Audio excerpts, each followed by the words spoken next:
Au nom d'Allah, le tout miséricordieux, le très miséricordieux. Alif, Lam, Ra. Voici un livre que nous avons fait descendre sur toi, afin que, par la permission de leur Seigneur, tu fasses sortir les gens des ténèbres vers la lumière, sur la voie du Tout-Puissant, du digne de louange. Allah, à qui appartient tout ce qui est dans les cieux et sur la terre, et malheur aux mécréants pour un dur châtiment qu'ils subiront. Ceux qui préfèrent la vie d'ici-bas à l'au-delà, obstruent aux gens le chemin d'Allah, et cherchent à le rendre tortueux, ceux-là sont loin dans l'égarement. Et nous n'avons envoyé de messagers qu'avec la langue de son peuple, afin de les éclairer. Allah égare qui il veut et guide qui il veut.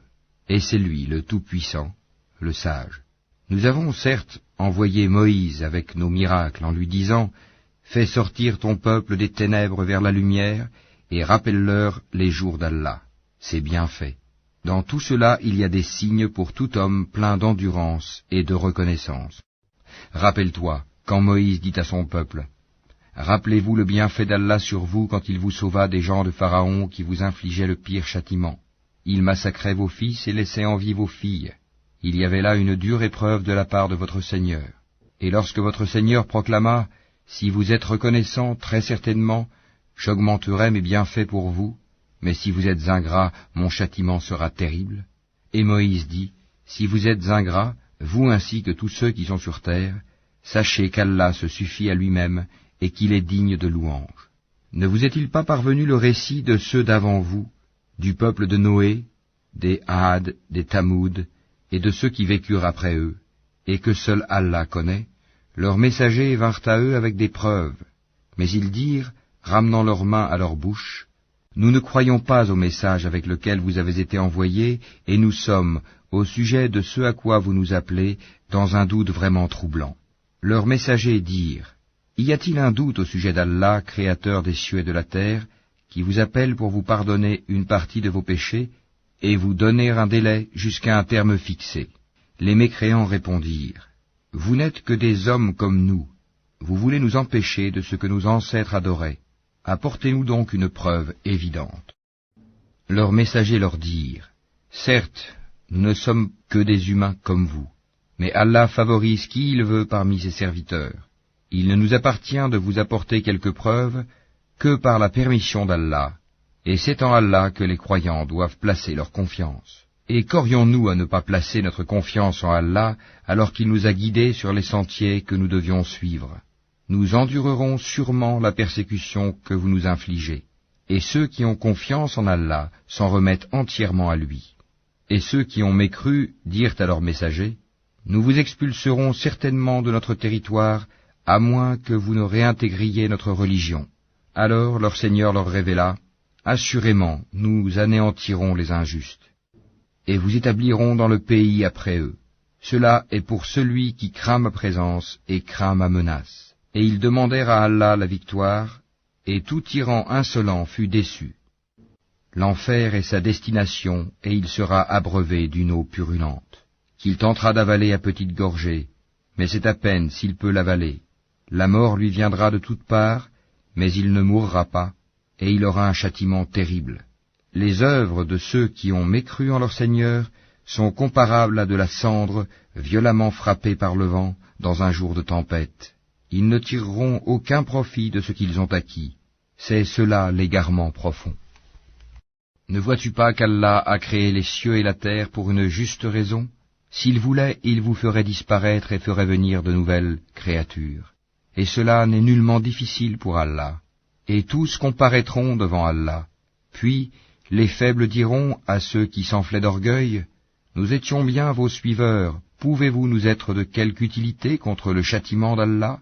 Alors les autres diront, « Si Allah nous avait guidés, nous vous aurions certainement guidés.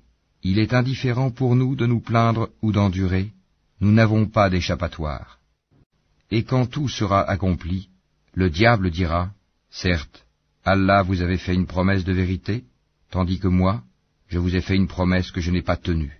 Je n'avais aucune autorité sur vous, si ce n'est que je vous ai appelé, et que vous m'avez répondu.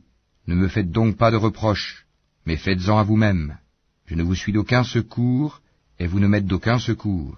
je vous renie de m'avoir jadis associé à Allah. Certes, un châtiment douloureux attend les injustes, les associateurs. Et on fera entrer ceux qui croient et font de bonnes œuvres dans les jardins sous lesquels coulent les ruisseaux, pour y demeurer éternellement, par permission de leur Seigneur. Et là, leur salutation sera « Salam, paix ».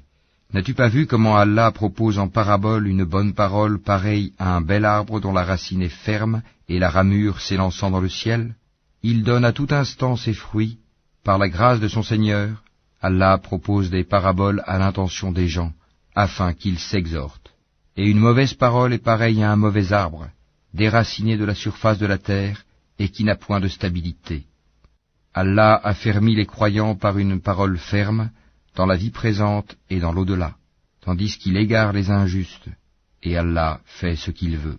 Ne vois-tu point ceux qui troquent les bienfaits d'Allah contre l'ingratitude et établissent leur peuple dans la demeure de la perdition? L'enfer, où ils brûleront, et quel mauvais gîte, et ils ont donné à Allah des égaux, afin d'égarer les gens de son sentier. Dis, jouissez de cette vie, car votre destination sera le feu. Dis à mes serviteurs qui ont cru, qu'ils accomplissent la salate et qu'ils dépensent dans le bien, en secret et en public, de ce que nous leur avons attribué, avant que vienne le jour où il n'y a ni rachat, ni amitié. Allah, c'est lui qui a créé les cieux et la terre, et qui du ciel a fait descendre l'eau, grâce à laquelle il a produit des fruits pour vous nourrir. Il a soumis à votre service les vaisseaux qui, par son ordre, voguent sur la mer, et il a soumis à votre service les rivières. Et pour vous, il a assujetti le soleil et la lune à une perpétuelle révolution, et il vous a assujetti la nuit et le jour. Il vous a accordé de tout ce que vous lui avez demandé, et si vous comptiez les bienfaits d'Allah, vous ne sauriez les dénombrer. L'homme est vraiment très injuste, très ingrat. Et rappelle-toi quand Abraham dit « Ô mon Seigneur, fais de cette cité un lieu sûr, et préserve-moi ainsi que mes enfants de l'adoration des idoles. Ô mon Seigneur, elles, les idoles, ont égaré beaucoup de gens.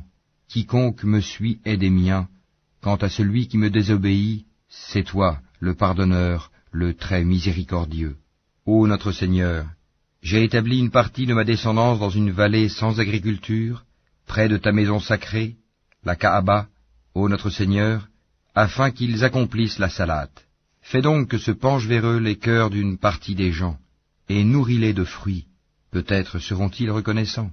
Ô notre Seigneur, tu sais vraiment ce que nous cachons et ce que nous divulguons, et rien n'échappe à Allah, ni sur terre, ni au ciel. Louange à Allah, qui en dépit de ma vieillesse, m'a donné Ismaël et Isaac. Certes, mon Seigneur entend bien les prières. Ô mon Seigneur, fais que j'accomplisse assidûment la salate, ainsi qu'une partie de ma descendance. Exauce ma prière, ô notre Seigneur. Ô notre Seigneur, pardonne-moi ainsi qu'à mes pères et mères et aux croyants, le jour de la reddition des comptes. Et ne pense point qu'Allah soit inattentif à ce que font les injustes. Il leur accordera un délai jusqu'au jour où leurs regards se figeront. Ils courront, suppliant, levant la tête, les yeux hagards et les cœurs vides. Et avertis les gens du jour où le châtiment les atteindra, et ceux qui auront été injustes diront, Ô notre Seigneur, accorde-nous un court délai, nous répondrons à ton appel et suivrons les messagers. N'avez-vous pas juré auparavant que vous ne deviez jamais disparaître? Et vous avez habité les demeures de ceux qui s'étaient fait du tort à eux-mêmes. Il vous est apparu en toute évidence comment nous les avions traités, et nous vous avons cité les exemples. Ils ont certes comploté. Or, leur complot est inscrit auprès d'Allah, même si leur complot était assez puissant pour faire disparaître les montagnes. Ne pense point qu'Allah manque à sa promesse envers ses messagers. Certes, Allah est tout-puissant et détenteur du pouvoir de punir. Au jour où la terre sera remplacée par une autre, de même que les cieux, et où les hommes comparaîtront devant Allah, l'unique, le dominateur suprême. Et ce jour-là tu verras les coupables, enchaînés les uns aux autres. Leurs tuniques seront de goudron, et le feu couvrira leur visage.